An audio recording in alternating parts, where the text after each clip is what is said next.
Hi, welcome back to my series of readings from my book PAOLO and The Restoration of a Childlike Optimism.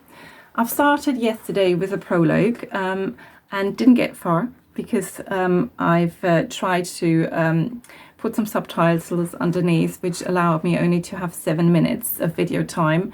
So I'm going to skip the subtitles because I'm sure you know where to find me on Instagram or Twitter or YouTube or whatever else is out there on social media platforms. And I'm going to start where we stopped yesterday. Ever heard of the girl who can't leave her room because she's allergic to everything? Or of the guy who needs to grow his own vegetables and water them with bottled spring water because he reacts to the tap water in vegetables? Or of the woman who gets one anaphylactic shock after the other 3 times a week and doesn't know why? Yep, that's me. Okay, not that bad. I can still leave the house and only have to wear these special allergy masks made of a fine filter material when I walk past flowering bushes or trees, a construction site, car exhaust fumes, or people with perfume, aftershave, or e-cigarettes. And I can still eat vegetables, well, carrots and broccoli. And I don't get anaphylactic shocks anymore because I know what triggers them. And I've learned to avoid these substances, which means that I almost can't get out of the house and have to spend long hours on the sofa or in bed to avoid getting too exhausted. Because among the thousands of triggers that make my body go haywire is exercising, or breathing in cold air, or having sex, or kissing someone who just had a latte or ate peanut butter. You can imagine how this has affected my love life. It's non-existent, so to speak. This is what Dr. Google says about my illness. In Mast Cell Activation Syndrome, the mast cells involved in the immune system are overactive. Even contact with harmless environmental irritants can therefore lead to allergy-like symptoms and, in severe cases, to anaphylaxis. MCAS cannot be cured, but it can be treated. That's what I have. "You're not your disease" is the very first sentence written at the top of the glossy brochure handed to you as soon as you suffer from something incurably life-limiting. Total bullshit, I say. It is my body that reacts, and my body is me. Of course, one could argue that I'm more than my body, and that the important thing is to maintain the boundary between the body and the self, and not allow the disease to encroach on the self. This is very deep philosophical stuff, the question of the identification of the self and its demarcation. And if you then go into the esoteric, we even have 7 bodies. I'll bet any Reiki healer would find that all of my 7 bodies are in total chaos. They probably wouldn't even know where to lay their hands on first. Because what's not mentioned in Dr. Google's article are the mental comorbidities: bipolar, depression, autism, hyperactivity, psychosis, panic and anxiety disorders, which an MCAS patient has to live with, in addition to the constant mast attacks. To claim that I can treat my illness as something separate, that I push further and further away from me in a mental imagery until it's very, very small, and then I cut the tie that connects the little lonely illness so far away with me. This is so life coaching shit. You only get served up by healthy or recovered people who believe being healthy is their achievement and not, as it's actually the case, pure luck.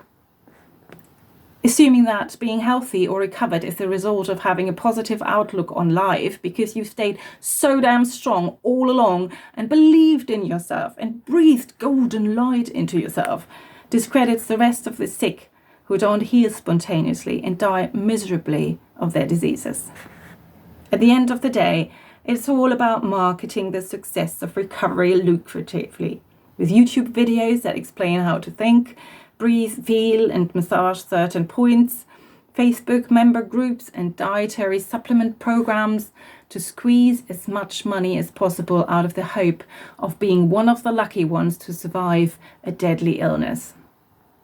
But that doesn't work with MCAS, because you're constantly reacting to something including the supplements and meds you're being peddled, and then you're completely inexplicably depressed for 3 days.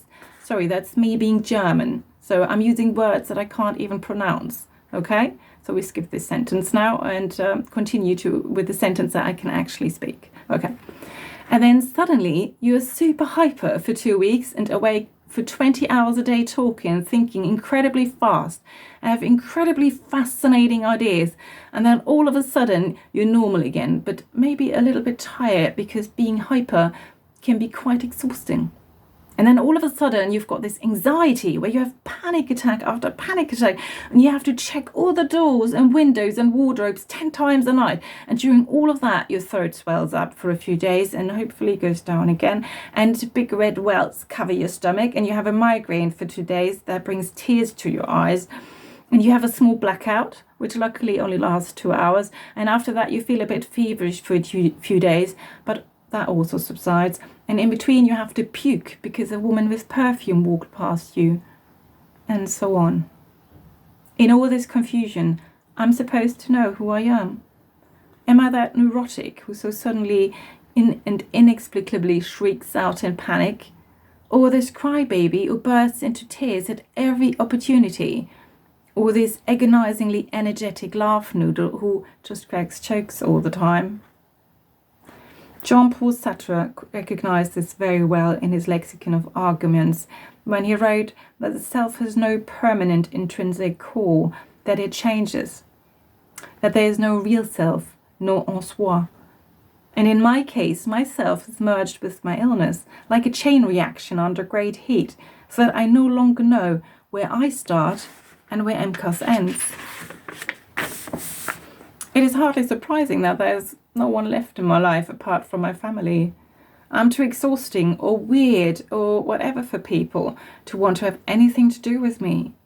And it's embarrassing to go anywhere with me. Who wears masks these days? COVID is over, accepted, ticked off. Wearing masks is out. Only hypochondriacs do that. And I even wear 2 masks on top of each other. Embarrassment squared. And in between, I reach for my inhaler.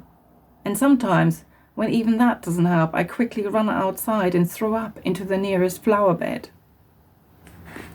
After one of these incidents, my longtime boyfriend said that he couldn't do it anymore, that the whole relationship was somehow not what it was at the beginning, when I was still okay, and that I wasn't what he had got himself into. He would invest too much into the relationship and not get enough back. He meant sex. He wasn't getting enough sex. And kisses. He certainly missed them too. No one loves someone just like that, without sex and intimacy. Being physically close is, so to speak, the prerequisite for an emotional feeling of love. Without that, you can't feel deep enough to endure all the annoying habits that come with the package. And a man is too bored if he's not allowed in down there. It may be possible for a while to go without, out of a sense of compassion and a sincere willingness to sacrifice oneself, but in the end the biological need to spread one's seed wins. An orgasm without being down there is only half the pleasure. That certain extra is missing. I too miss that certain extra.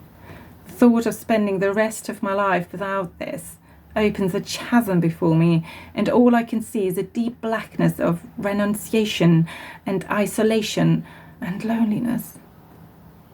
One could argue that it would be better to be dead than to be revived during the next anaphylactic episode.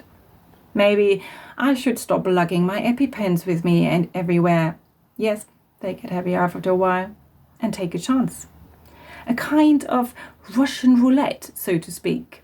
But instead of the bullet in the barrel of the revolver, for me, it's a splash of tomato sauce from the neighboring plate. Or a residue of milk froth that still sticks to my coffee cup and hasn't washed off in the dishwasher. Or a particularly wet conversation, during which a droplet of spit from the other person flies into my half-open lips. Maybe I should do that. Take a little risk for change.